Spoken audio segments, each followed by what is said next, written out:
जिन सरकारी बैंकों की चर्चा हजारों करोड़ के नुकसान के लिए होती थी, एनपीए के लिए होती थी, आज उन बैंकों की चर्चा रिकॉर्ड प्रॉफिट के लिए हो रही है। ये हैं प्रधानमंत्री नरेंद्र मोदी, जो सफेद झूठ बोल रहे हैं। कह रहे हैं कि बैंक रिकॉर्ड प्रॉफिट बना रहे हैं और सब उनकी चर्चा कर रहे हैं, लेकिन सच्चाई क्या है ये सबको पता है।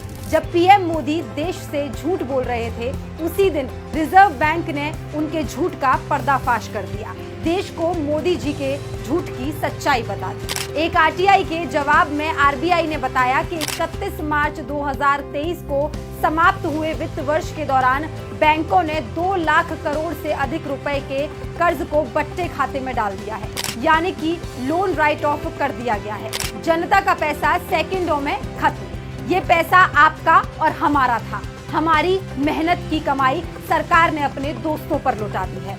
अब बैंक भी मस्त हैं, कोई लोन वापस करे या ना करे उसे कोई फर्क नहीं पड़ता। जनता का पैसा है, उनको क्या। आखिर कौन है ये लोग जो हमारे पैसे का लोन लेकर मौज करते हैं फिर बैंक को वापस नहीं करते हैं? ये लोन डिफॉल्टर्स जिनका लोन माफ कर दिया गया है, आपके या मेरे मित्र तो है नहीं तो अभी तक ईडी, सीबीआई, इनकम टैक्स या फिर पुलिस उठाकर ले गई होती और संपत्ति भी जब्त कर ली होती।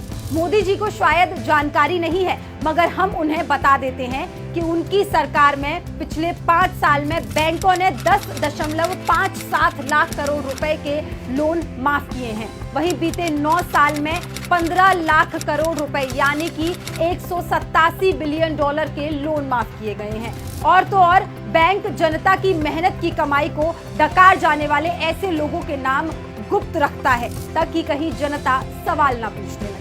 मोदी जी लोगों की मेहनत का पैसा लुटाने की बजाय आप ये पैसा देश के किसानों को दे देते। इतने पैसे में तो देश के सारे किसानों का कर्ज उतर जाता।